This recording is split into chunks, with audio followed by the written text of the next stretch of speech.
दुर्गा परसाई अब जेलमै सर्ने भए। दुर्गा परसाईलाई अस्ति जुन किसिमले पक्राउ गरियो, अब चुनाव अगाडि दुर्गा परसाईलाई जेलबाट नछोड्ने जस्तो कुरा पनि आएको छ।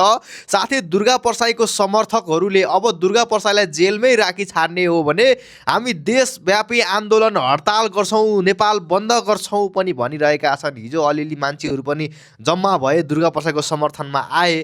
फेरि सरकारको नियत हेर्दाखेरिमा दुर्गा परसाईलाई दुःख दिने नै जस्तो देखिन्छ। तपाईँले कसरी हेर्नु भएको छ यसलाई? 24 गतेको त्यत्रो आन्दोलन होइन, त्यत्रो विदेशी शक्तिले समर्थन गरेको यो सरकार, यो एनजिओ, आइएनजिओ, डिप स्टेट, पश्चिमा भारतका विपक्षी दलहरूले समर्थन गरेको पार्टीले चलाएको देश यो सरकार हो यो होइन।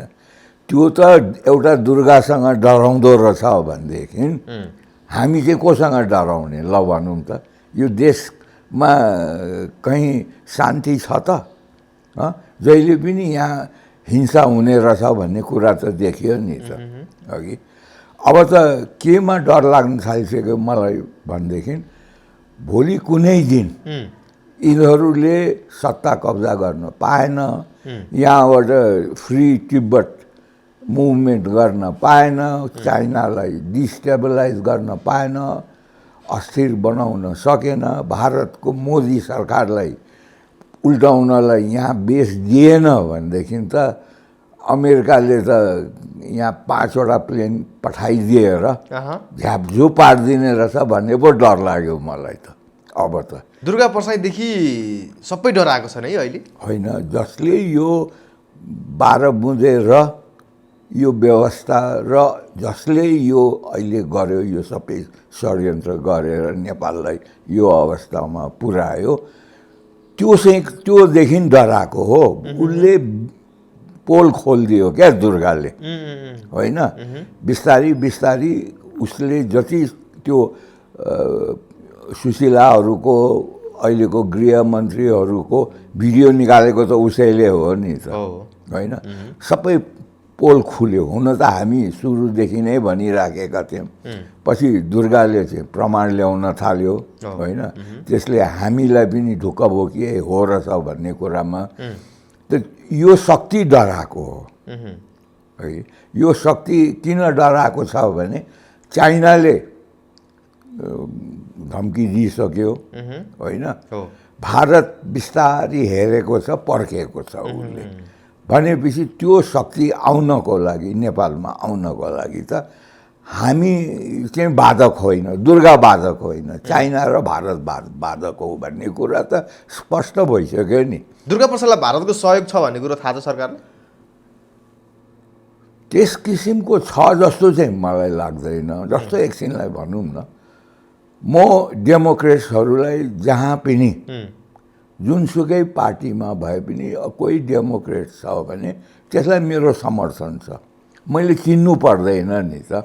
त्यसको मतलब त्यो पार्टीका मान्छेले या त्यो क्यान्डिडेटले मलाई सहयोग गरेको छ भन्ने कुरा होइन। मैले आफ्नो कुरा राख्छु, जसलाई चित्त बुझ्छ त्यसले अटोमेटिकली समर्थन गर्छ नि त। जो यो 12 बुँदेको व्यवस्थाको विरोधी हो, सुरुमा दुर्गाले त्यो लाइन लिएको थिएन, पछि आएर यो 4-5 महिनादेखि, अझ 4-5 महिना पनि नभनौँ, 2 महिनादेखि होला, उसले जुन यो व्यवस्थामा परिवर्तनको कुरा गर्यो। पहिले त राजा र यो ऋणीको मात्रै कुरा गर्थ्यो दुर्गा भाइले, हो कि होइन। अब आएर जनताको र व्यवस्थाको कुरा गरेको हुनाले त्यो जुन शक्तिले यहाँ खेलिराखेको छ त्यो उदाङ्गो भयो होइन। चाइनाले कुनै एउटा वक्तव्य दिएर या कुनै खबर पठाएर धम्काउनु भन्दा नेपालीले बोल्दाखेरि नेपालीको कुरा बुझ्छ नि त। फेरि दुर्गापट्टि मान्छेले सुन्ने कुरा के भयो भने उसले यो सहकारीको कुरा उठाएको छ, हो कि होइन।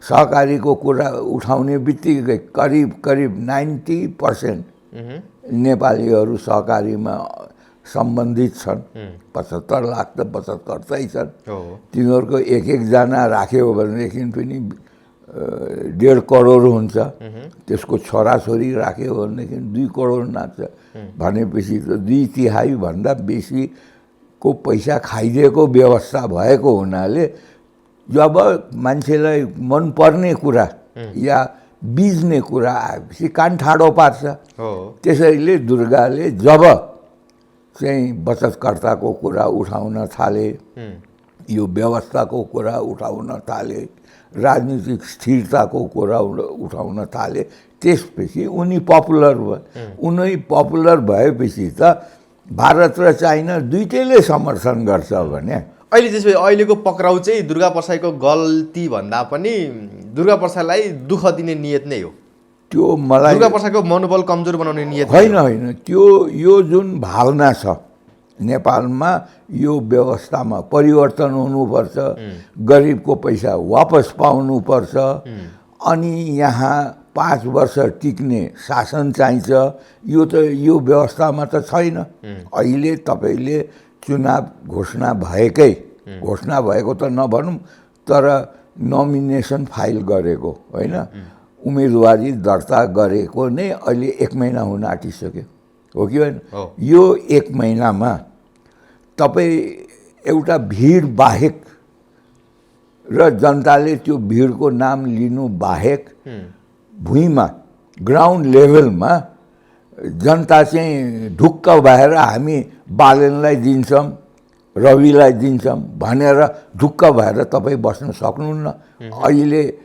त्यस्तो अगर ढुक्कको स्थिति हुँदो हो त ओलीको फुर्ती नै हुने थिएन हो अहिले कङ्ग्रेसहरूको फुर्ती नै हुने छैन अहिले अरूको त छोडौँ माधव नेपालको फुर्ती हुने थिएन ओलीले हिजो भन्दै थियो यी देश विकास देख्न नचाहनेहरूले देश जलाए हामीले ठुला ठुला पूर्वाधारहरू रेस्टुरेन्टहरू होटेलहरू व्यवसायहरू सबै देशमा भरि सञ्चालन गऱ्यौँ त्यो देखि नसकेर यिनीहरू विकास विरोधीले देश जलाएर खरानी बनाए अनि यो 84 को चुनाव 82 मा सारे 82 मा चुनाव गर्नुपर्ने जरुरी के थियो त हामी 84 मा चुनाव गरेको भएदेखि त्यति बेलासम्म हामी नेकपा एमाले दोस्रो पार्टी हुन्थ्यौँ 82 मा चुनाव गरिदिएर हामीलाई अहिले नै पहिलो पार्टी बनाइदिने भयो हामीलाई पहिलो पार्टी बनाउन किन हतार गरेका यिनीहरूले भनेर उहाँले भन्नुभयो उहाँले भन्न खोज्नु भएको के हो होइन त्यसैले त जनता अन्यलमा छ क्या यता हेऱ्यो घिउ चोर छ अर्कोतिर हेऱ्यो तलवार चोर छ सधैँ नेपाली त एउटा पनि देखिँदैन कसैले अहिले करिब करिब सबैको आज कङ्ग्रेसको निक्लिन्छ होला घोषणापत्र हो कि होइन करिब करिब अरूको सबैको निक्लिसक्यो कङ्ग्रेसले पनि के लेख्छ त्यो पनि करिब करिब थाहा भइसक्यो किनभनेदेखि गगनले भाषण गर्न थालेकै छ विश्वप्रकाशले भाषण गरेकै छ तिनीहरूले जे भाषण गर्यो अहिले हामीले कङ्ग्रेसको के अरे मेनिफेस्टोमा त्यही आउँछ भनेर बुझ्नु पर्यो नि त त्यस्तो अवस्थामा हामीहरूलाई कतैबाट पनि चित्त बुझेको छैन 3 करोड नेपालीलाई चित्त बुझेको छैन तर के गर्नु एउटा चोर मात्रमा डाका भन्दा बरु चोर ठिक हो पकेट मार चाहिँ ठिक हो किनभने पकेट त छामेर बस्न पाइयो डाकाले त घरै फोडेर लगिदिन्छ एउटा डाकालाई चाहिँ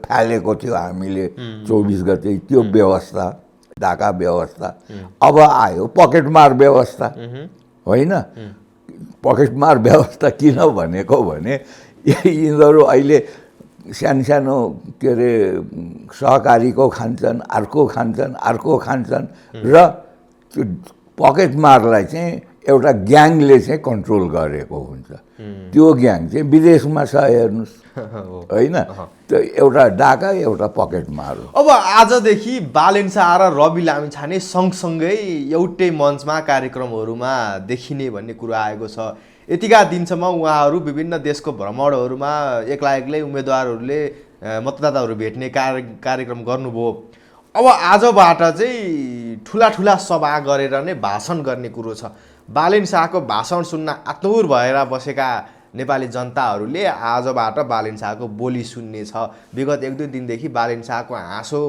आएको विषयलाई पनि अलिकति चर्चाको रूपमा हेरिरहेको छ। बालेन शाह भनेको भगवान् जस्तो खालको बोल्दैन पनि, उहाँको फेसमा कुनै रियाक्सन पनि देखिन्थेन। अब चाहिँ उहाँ अलिकति जनतासँग खुल्न थालेको हो कि जस्तो देखिएको छ। अब आजबाटको भाषणबाट झन् त्यो क्लियर नै होला। रवि लामिछाने र बालेन शाहको बिचमा केही दरार आइसकेको छ भनेर शङ्का पनि गरिरहेको अवस्थामा अब आजबाट के रासोपाले साँच्चीकै बहुमत पाउने हो कि भोट पाउने हो कि जनताको विश्वास आश सबै जित्न सक्ने हो कि त्यो थाहा हुन्छ आजबाट। अब हेर्नुहोस्, नबोलुन्जेल सबै बुद्धिमान बोलिसकेपछि के छ उसको मनको कुरा बाहिर निक्लिन्छ।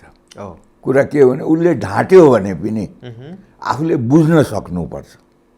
तपाईँले कहिलेकाहीँ न्युज पेपर पढ्नुहुन्छ नि, त्यो न्युज पेपर पढ्दाखेरि त्यो माथिल्लो लाइन र तलको लाइन को बिचमा खाली हुन्छ, तर त्यहाँ केही न केही अर्थ हुन्छ, त्यो चाहिँ पढ्न सक्नुपर्छ।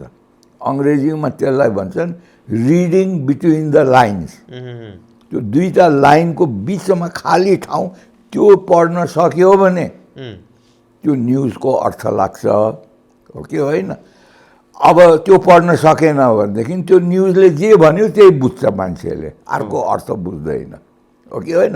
भाइहरू क्लासमा पढ्दाखेरि टिचरले तपाईँहरूलाई अर्थ सम्झाउँछ कुनै कविताको के सेन्समा कुन अवस्थामा लेखेको भन्ने कुरा त्यो टिचरलाई मात्रै थाहा छ, अनि तपाईँहरूलाई सम्झाउँछ र तपाईँहरू बुझ्नुहुन्छ। नभएदेखि हत्तपत्त मान्छेहरूले कविता बुझ्न चाहिँ गाह्रो पर्छ, हो कि होइन? त्यस्तै अब बालेनले बोल्छन्, उनले कति लुकाएर बोल्छन् या स्पष्ट बोल्छन्, आफ्नो हृदयबाट बोल्छन् या कसको आडले बोल्छन्, त्यो थाहा हुन्छ। पहिलेको जस्तो के थियो भने जसले सुन्यो त्यसले मात्रै बुझ्थ्यो। अहिले त तपाईँले नचाहेर पनि 3 करोड नेपालीले मात्रै होइन, बाहिर भएका नेपालीले बुझ्छन्, बाहिर भएका इन्डियनले बुझ्छन्, बाहिर भएका चाइनिजले बुझ्छन्।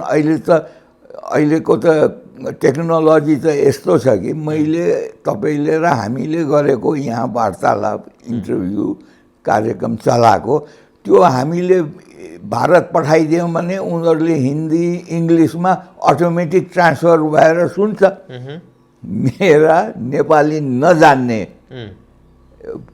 के अरे मेरा फलोवर्सहरू छन्, होइन, दर्शकहरू छन्, उनीहरू फोन गर्छन्, उनीहरू नेपाली बोल्न सक्दैनन्, कि अङ्ग्रेजीमा बोल्छन् कि हिन्दीमा बोल्छन्, अघि। अनि म सोच्छु तिमीहरूले कसरी बुझ्यौ भन्दाखेरि हाम्रो यो टेक्नोलोजी मलाई त थाहा पनि थिएन, हो कि होइन? भनेपछि चाह्यो भने सबैले बुझ्छ।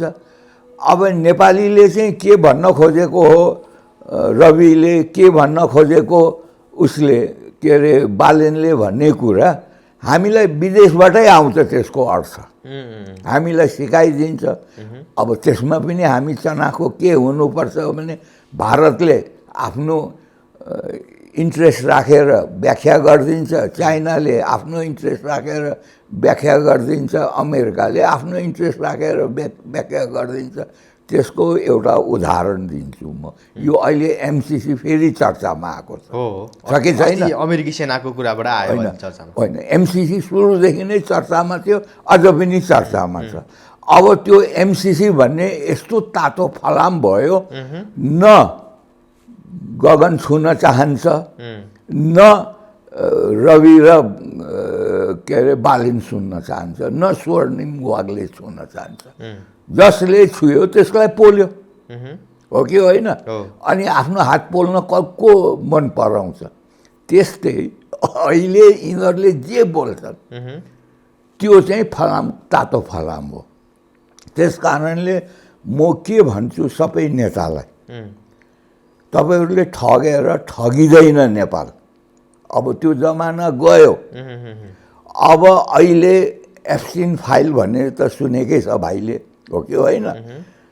30 लाख पन्ना छ त्यो, हो कि? त्यसमा सबैका नाम छ भन्छ, हो कि होइन? त्यो त एउटा सेक्स स्क्यान्डल हो त्यो, हो कि होइन? अब त्यो त लुकाउन सकेन ट्रम्पले।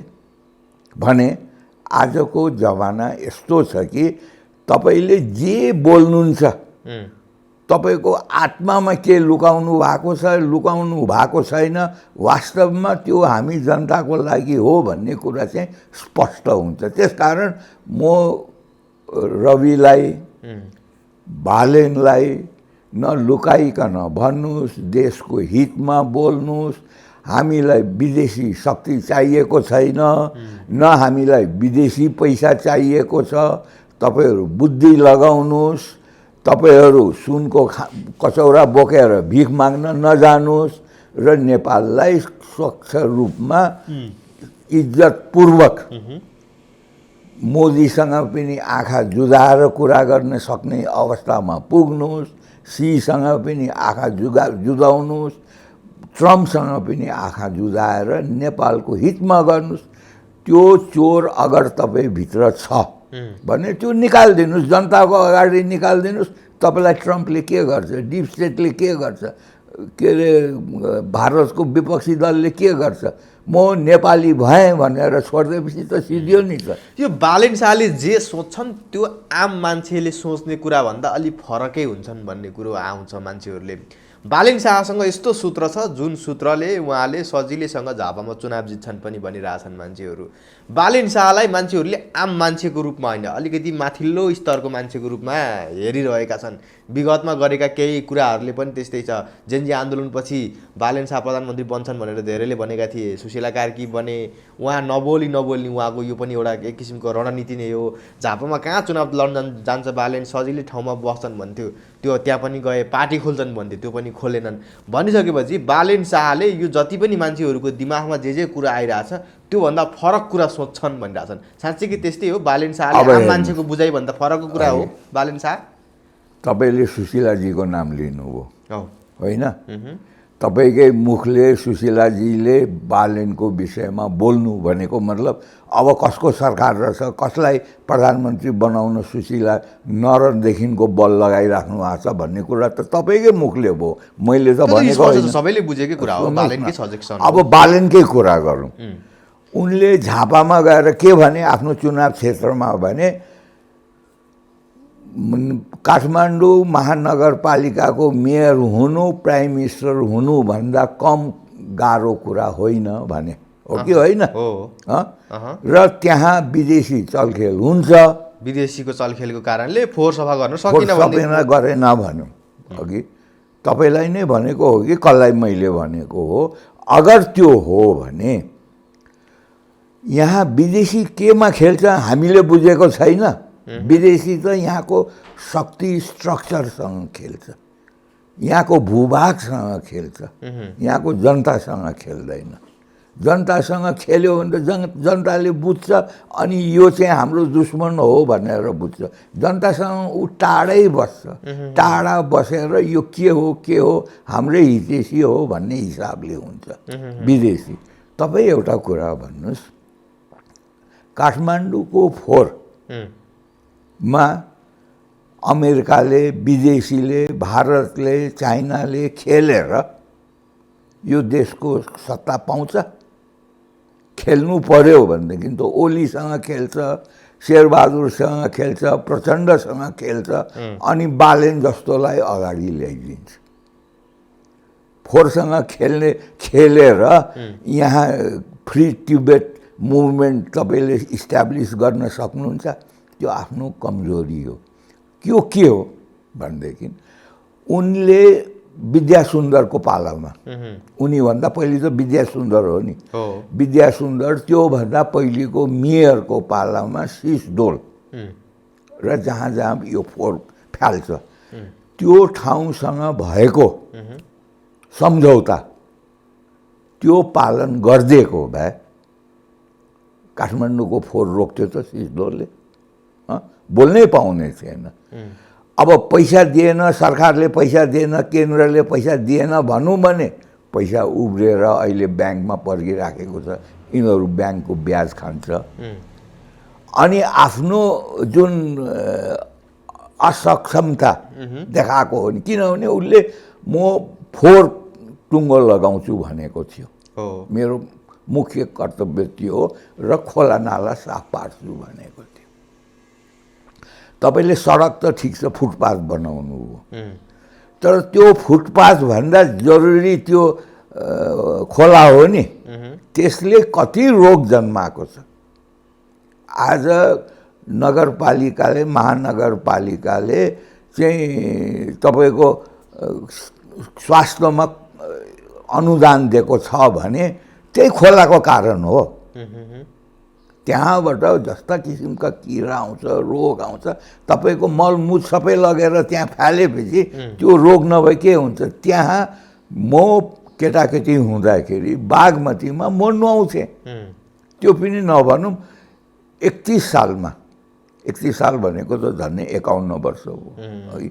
मेरो बुवा स्वर्गीय हुँदाखेरि म बागमतीमै के अरे क्रिया गर्न बसेको थिएँ, ती बागमतीमै नुहाउँथेँ। हेर्नु, बागमतीकै पानीले कुल्ला गर्थे। म मेरो त्यसको करिब 20 वर्षपछि मेरो दाइ एकजना पाइलट हुनुहुन्थ्यो, माइलो बुवाको छोरा, उहाँ स्वर्गीय हुँदाखेरि म त्यही घाटमा गएँ है, पशुपति घाटमा गएँ। मैले खुट्टा चोबिनँ, त्यस्तो फोहोर थियो, हो कि होइन? त्यो किन नगरेको? अनि एउटा महानगरपालिकामा विदेशीले खेल्ने रहेछ भने देशमा चाहिँ खेल्छ कि खेल्दैन?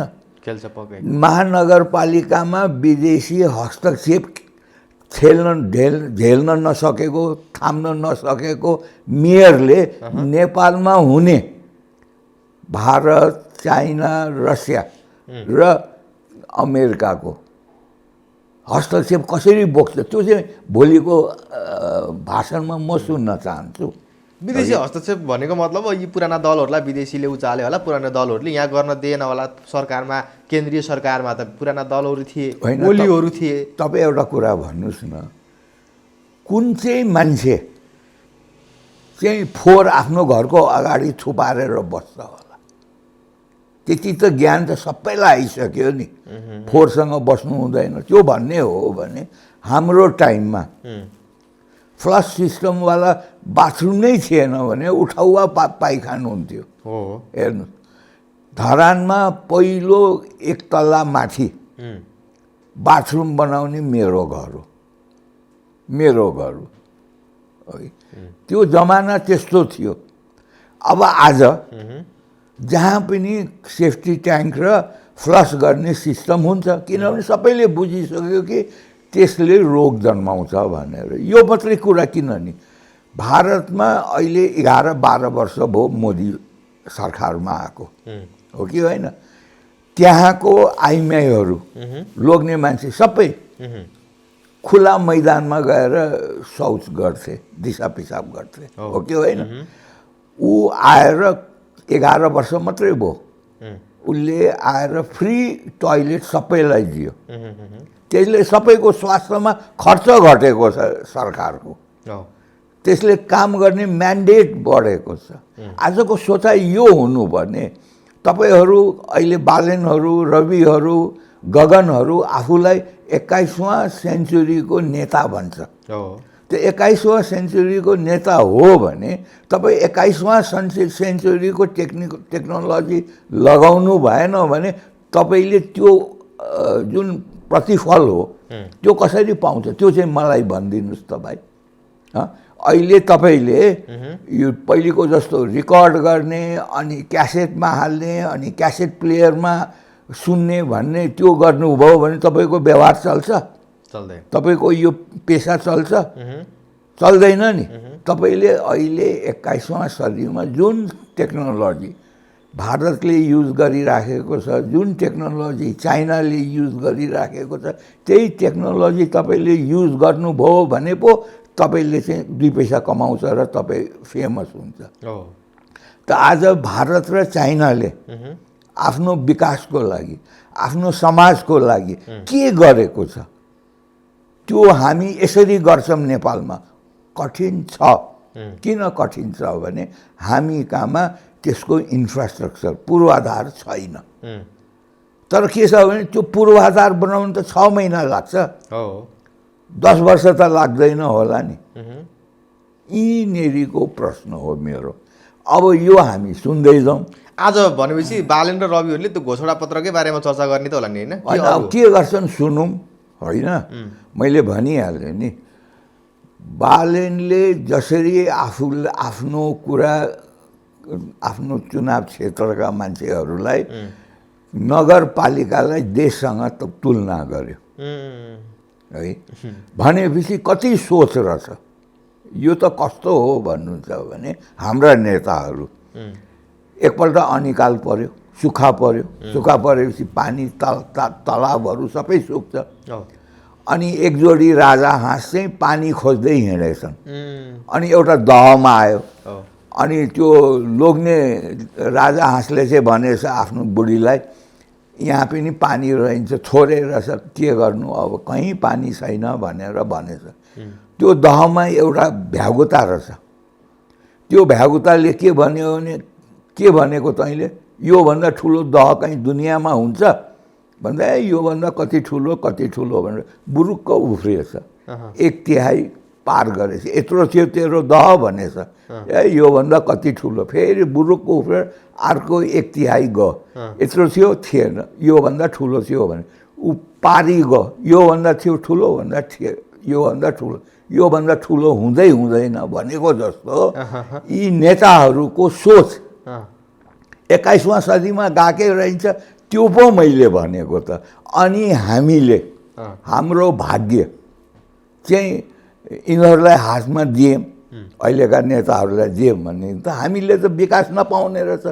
के हुने हो भने तपाईँ 50 वर्ष पुरानो गाडीमा चाहिँ हाम्रो देशलाई हाँक्ने, अहिले मान्छे चाहिँ सुपर जेटमा हाँकेर आफ्नो देशलाई अगाडि बढाउँछ। अनि हामी त जहिले पछाडिको पछाडि, हामी कहिले भारतसँगसँगै टाँसिने, कहिले चाइनासँग टाँसिने। अहिलेको युग यस्तो छ, हेर्नुहोस्, अहिलेको एआईको टेक्नोलोजीको अहिले भारतमा दुनियाँको सबैभन्दा ठुलो एआई सब्मिट हुँदैछ। त्यहाँ फ्रान्सको राष्ट्रपति पनि आएको छ, ब्राजिलको राष्ट्रपति आएको छ, अरू 6-7वटा देशका आएका छन्। ठुल्ठुला आइटी जायन्टहरू आएका छन् त्यहाँ। अहिलेसम्म दुनियाँमा भएको एआई सब्मिट सबैभन्दा ठुलो अहिले भारतमा छ। अहिले यसले दुनियाँलाई उलटपुलट गरिदिन्छ। अब हरेक चिजमा एआई युज हुने भयो, हेर्नुहोस्, पढाइमा युज हुने भयो, टाइमै नलाग्ने भयो। हामीलाई 10 क्लास पढ्नलाई 10 वर्ष लाग्थ्यो, अब तपाईँ 1 वर्षमा गर्न सक्नुहुन्छ। अब हिजो यो जस्तो उम्मेदवारहरू, प्रधानमन्त्रीको क्यान्डिडेटहरूको पब्लिक डिबेटको कुरा आइराखेको थियो, त्यो त सम्भव भएन। त्यो सम्भव नहुने कारण पनि बालेन शाह आफै नै हो। बालेन शाहकै क्षेत्र नै भनौँ, झापा 5मै ओली पनि छन्। त्यहाँ हिजो एउटा पब्लिक डिबेट त्यही झापा 5को उम्मेदवारहरू बिचमा भयो। त्यसमा अब बालेन शाहहरू त थिएनन्, तर पनि त्यहाँ ओली थियो, नेकपाको रञ्जित तामाङहरू थियो, कङ्ग्रेसको थियो, जस 3-4 जना उम्मेदवारहरू थियो।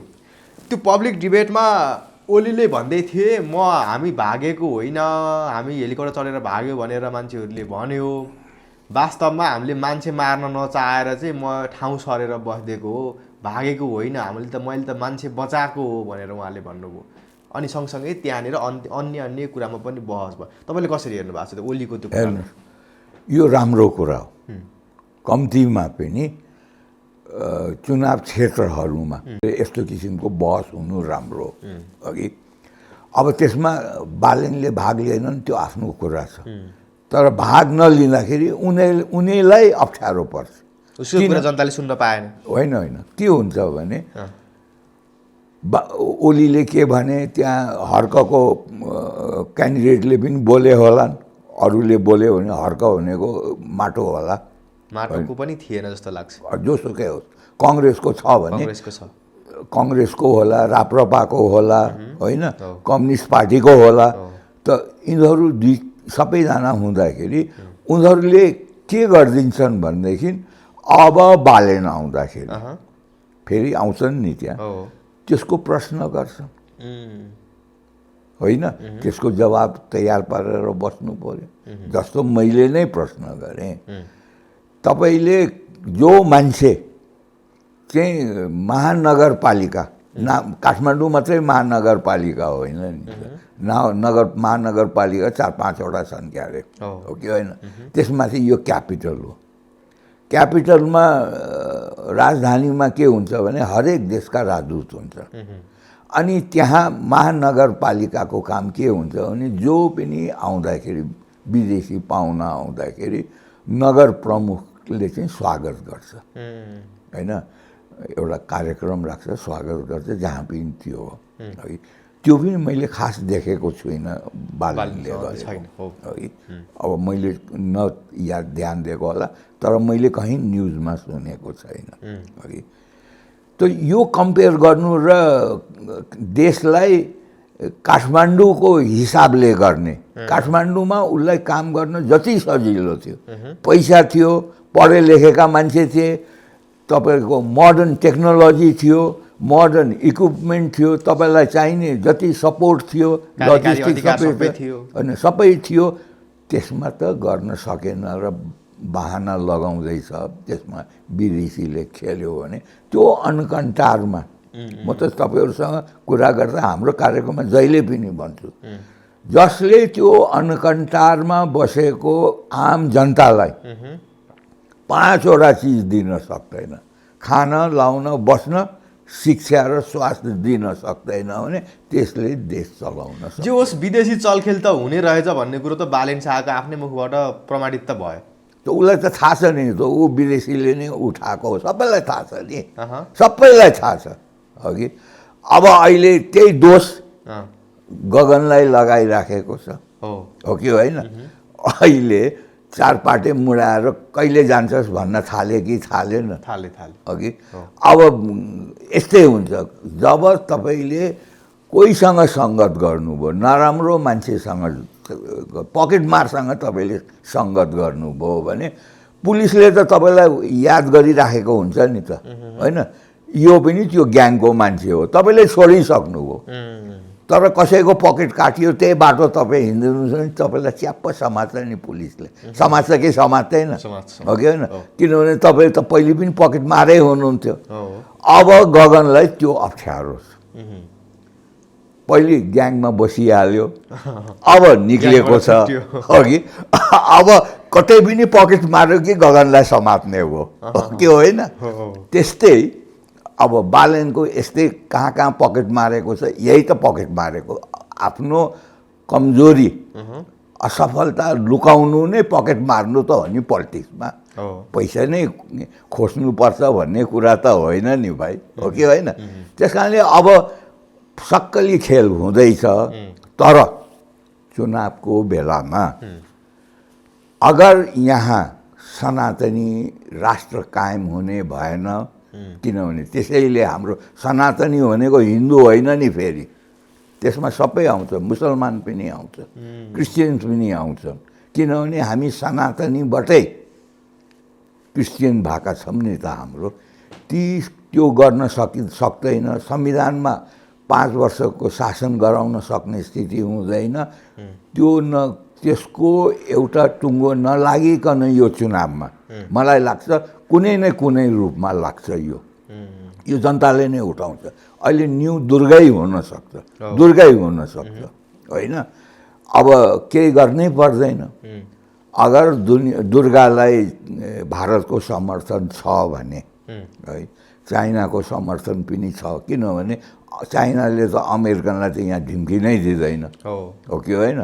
बरु आफै आएर बसिदिन्छ, अमेरिकनले आएर बस्न दिँदैन, त्यो त स्पष्ट छ। त्यस्तो अवस्थामा यहाँ 50 लाख भारतीय छ, 50 लाख, त्योभन्दा कम छैन। र यहाँ 95% मलाई भन्यो भने त 100% नै हामी सनातनी हो। त्यो कुरा उठिदिँदाखेरि यहाँ विद्रोह हुन सक्छ। अर्को चिज, अब सबैले प्रश्न गर्छ बालेनहरूलाई खास गरिकन, तिमीहरूले, यो गगनलाई पनि हो, तिमीहरूले संविधान संशोधन नगरिकन 2/3 नै पायो भने पनि तिमीहरूले चाहिने संविधानमा संशोधन माथिल्लो सदनमा एउटा पनि छैन अब त मान्छेले बुझिसक्यो नि, मकै पोल्नेले बुझिसक्यो कि यो रहेछ कुरा चाहिँ भन्ने कुरा। पहिले कस्तो हुन्थ्यो भने सहकारीको पैसा चाहिँ कर्मचारीले खायो भन्ने हुन्थ्यो। अब अहिले त त्यसमा त यी ठुल्ठुला नेताले खाएको भन्ने कुरा त स्पष्ट आइसक्यो। रवि लामिछानेकै नाम छ, मुद्दा ऊ लडी नै राखेको छ कि छैन, हो कि होइन? त्यसै त मुद्दा त टाँसिँदैन होला नि, कहीँ न कहीँ छुएकै होला, त्यो त आफ्नो ठाउँमा छ। त यो चिज चाहिँ सबैलाई हो कि भोलि यो चुनावमा बिस्तारै बिस्तारै आउँदै जान्छ। 6 महिना चल्दैन, 6 हप्ता चल्दैन नयाँ सरकार, किनभने भारत र चाइनाले आफ्नो सिक्योरिटी कन्सर्नमा चाहिँ ढुक्क भएन भने यहाँ कुनै सरकार चल्दैन। अहिलेको देश त्यस्तो छ। अहिले किन इरानमा अहिले हान्यो, भरे हान्यो, बेलुका हान्यो, सबै टिभीहरू त रङ्गिएको छ नि, हो कि होइन? अब आज राति ट्रम्पले यस्तो धम्की दियो अरे भनेर भन्छ, यतिवटा जहाज गयो अरे भन्छ, हामी त थर्क मान्छौँ नि। भोलि त्यहाँ लडाइँ भयो भने यहाँ डिजल र पेट्रोलको भाउ बढ्छ, यहाँ खानेकुरोको भाउ बढ्छ, हामी त्यसै मुर्दामाथिको कात्रो थपिन्छ, हो कि होइन? अहिलेकै भाउले किन्न सकेका छैन हाम्रो नेपालीले, झन् भाउ बढ्यो भने के हुन्छ? यो सबै चिजलाई ध्यानमा दिएर अझै पनि 10-12 दिन बाँकी नै छ, हो कि होइन? यो कुरा उठ्छ नै। अब कसरी उठ्छ, कहाँबाट उठ्छ? अब मैले भारतबाट चाहिँ सनातनीहरूको रक्षाको लागि यहाँ कसैले आह्वान गरिदियो भनेदेखि आउँछ भनेको आउँछ। अब राजाको तपाईँले रोक्नै सक्नुहुन्न। राजाको वक्तव्यबाट पनि एउटा बाटो क्लियर हुन्छ। अब आज आयो र राजाको आउँछ। अब कस्तो आउँछ मलाई चाहिँ आश छैन, किनभने हुने बिरुवाको चिल्लो पात, है हाम्रो अहिलेको राजा ज्ञानेन्द्रलाई, अघि सायद राजा हुनु मन छैन, राजा हुनु होइन, देशको चिन्ता छैन।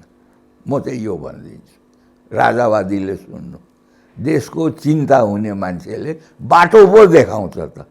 समस्या भन्यो यो भयो आएर बाढी आयो भनेर कराउनु भन्दा त्यो खोलाको छेउका मान्छेको सामान ओसार्नु नि, त्यो पो कुरा त।